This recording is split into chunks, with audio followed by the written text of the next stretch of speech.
Baik rekan-rekan sekalian, bertemu kembali dengan Jago Catur Channel.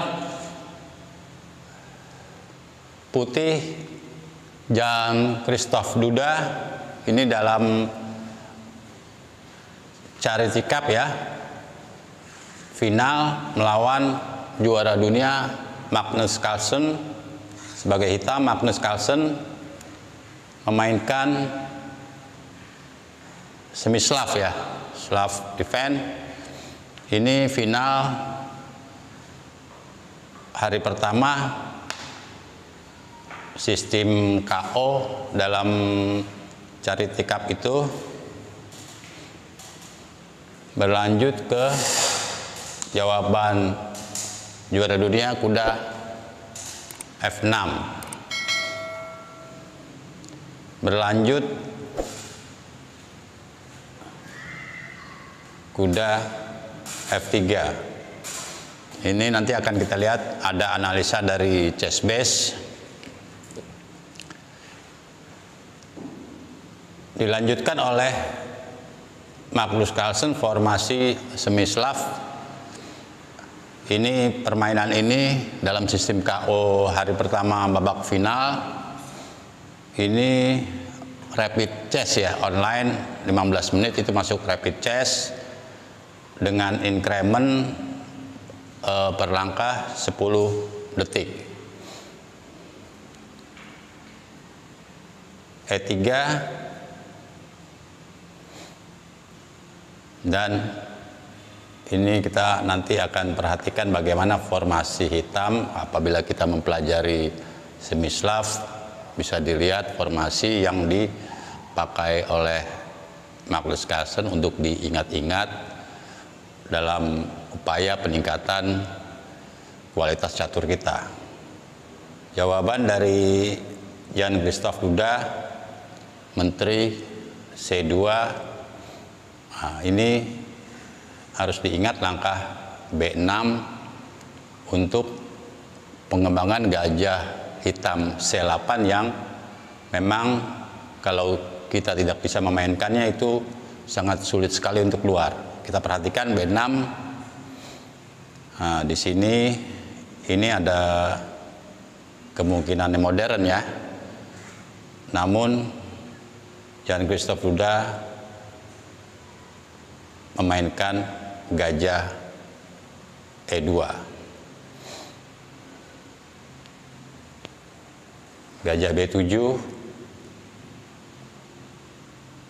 dan kita lihat di sini ada pengaman raja dari putih dengan rokade pendek. Dalam semi Slav ini harus juga diingat bentuk ya, bentuk bangunan dari hitam.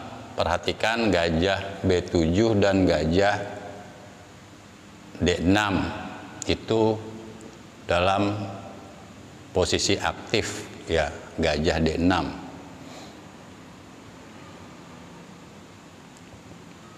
Setelah gajah D6 ini putih langsung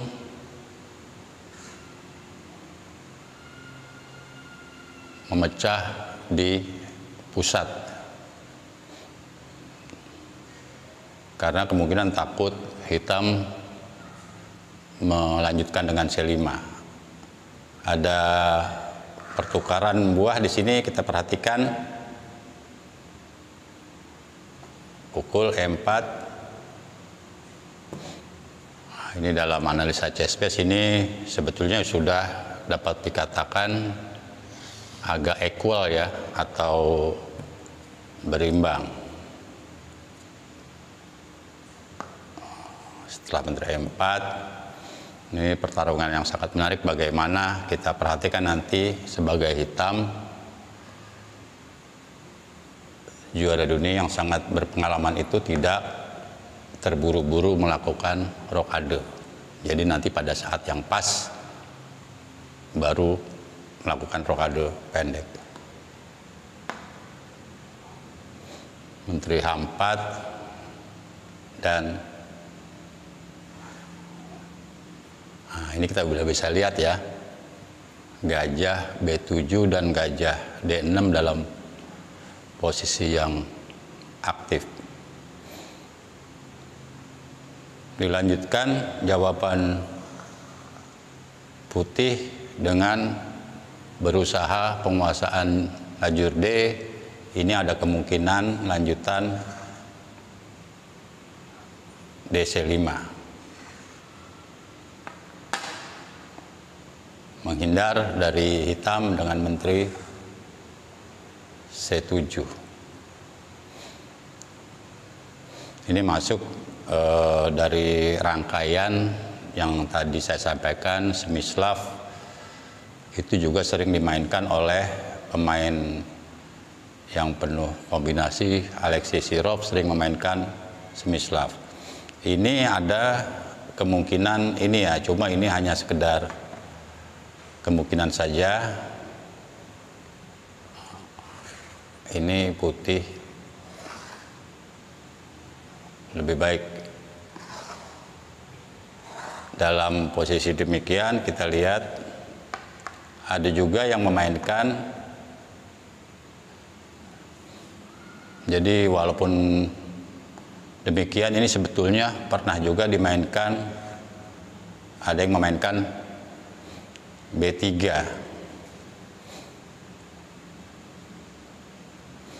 Setelah rokade,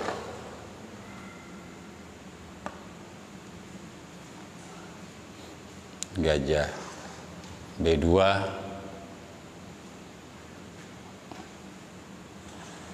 benteng D8,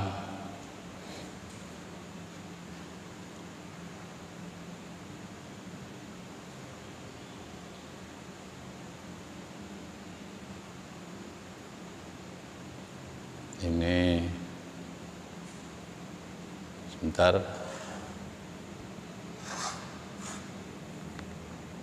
Nah, dalam posisi demikian ya. Ini juga ini pernah dimainkan juga, kemungkinan demikian. Nanti gajah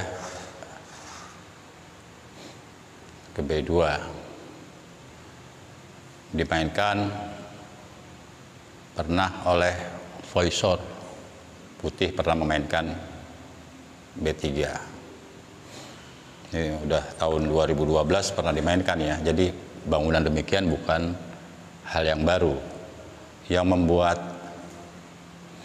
baru di sini adalah langkah putih atau langkah Jan Christoph Duda dengan ini dalam kategorinya langkah novelty ya, atau langkah baru, pembaharuan dari langkah B3 tadi. Tidak langsung rokade, ini H6 terlebih dahulu. Ada kemungkinan G5 nanti juga ya. Pukul DC5, pukul kembali oleh Magnus Carlsen, dan putih atau Jan Christoph Duda melangkah kuda D4. Ini ada ancaman juga, kuda B5. Tahan terlebih dahulu dengan A6, dan putih juga berusaha mendorong B4.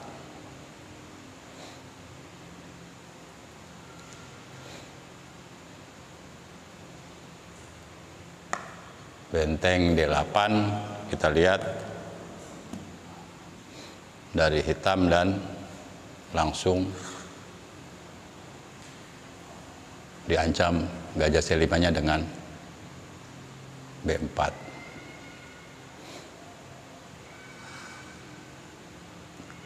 Jawaban gajah D6,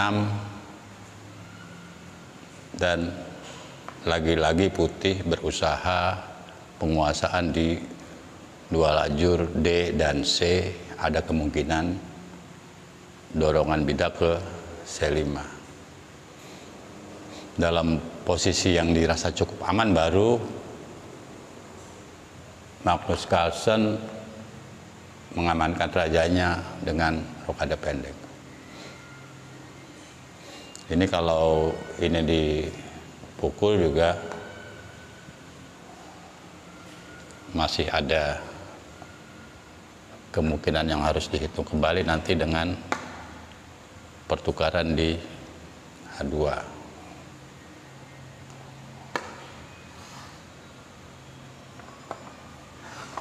Nah, dalam bangunan demikian,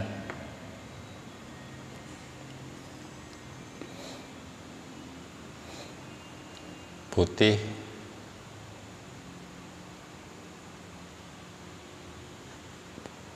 sebelum dorong putih kuda B3 terlebih dahulu.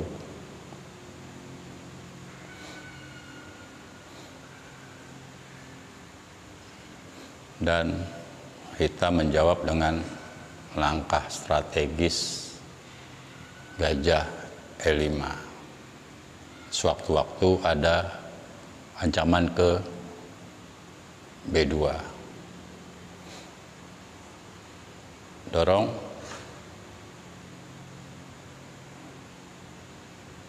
Cukup tajam juga dari putih. Ini ada sedikit pertukaran dari hitam, trik catur yang cukup baik.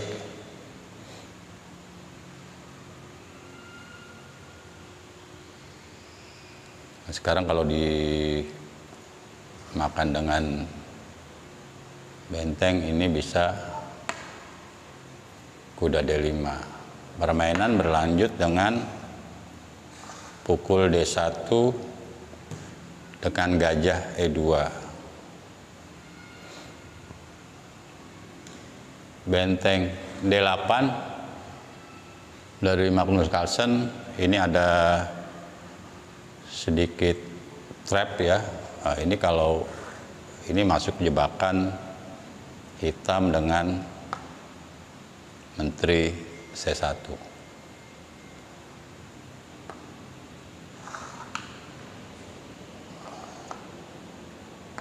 Putih menghindar terlebih dahulu dengan gajah E2 dan hitam melanjutkan dengan B5. Ada tusukan dari putih C5 C6.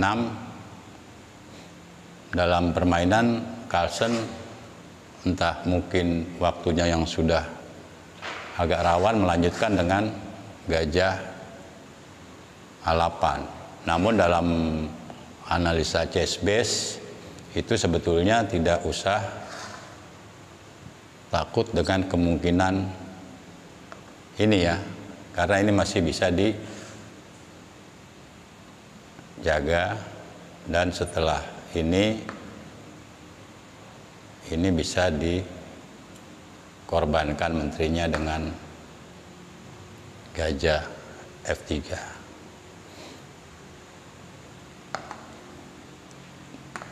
Tidak mau mengambil resiko dengan situasi yang berkembang, hitam menjawab gajah A8.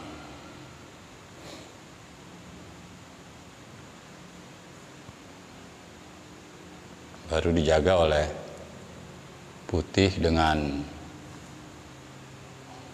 kuda A5,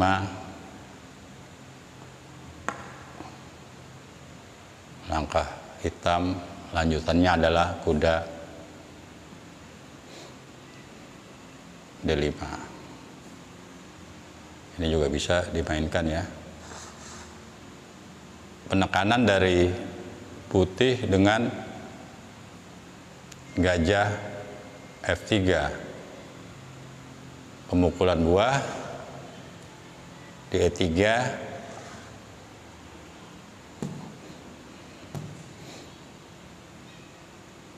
dan Ini serangan balik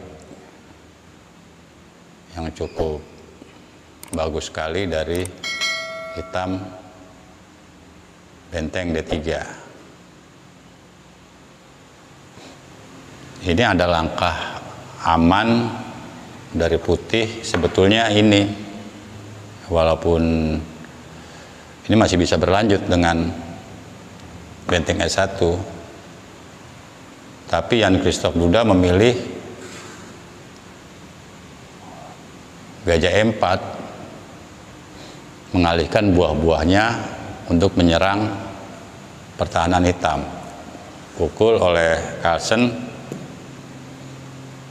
Dalam analisa sebetulnya ini juga masih bisa dibilang masih bisa dipertimbangkan. Permainan berlanjut dengan gajah B1 dengan hitungan yang matang, tanpa ragu-ragu.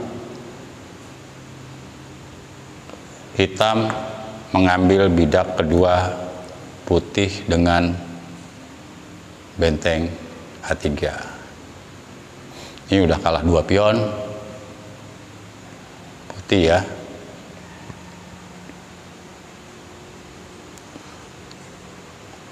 Ancaman mat di D8, tutup sambil ancam lagi di H7 dari diagonal B1 H7. Ini ditahan melalui G6. Akhirnya putih berupaya menghindari raja dari kemungkinan cek menteri B8 dengan raja 1,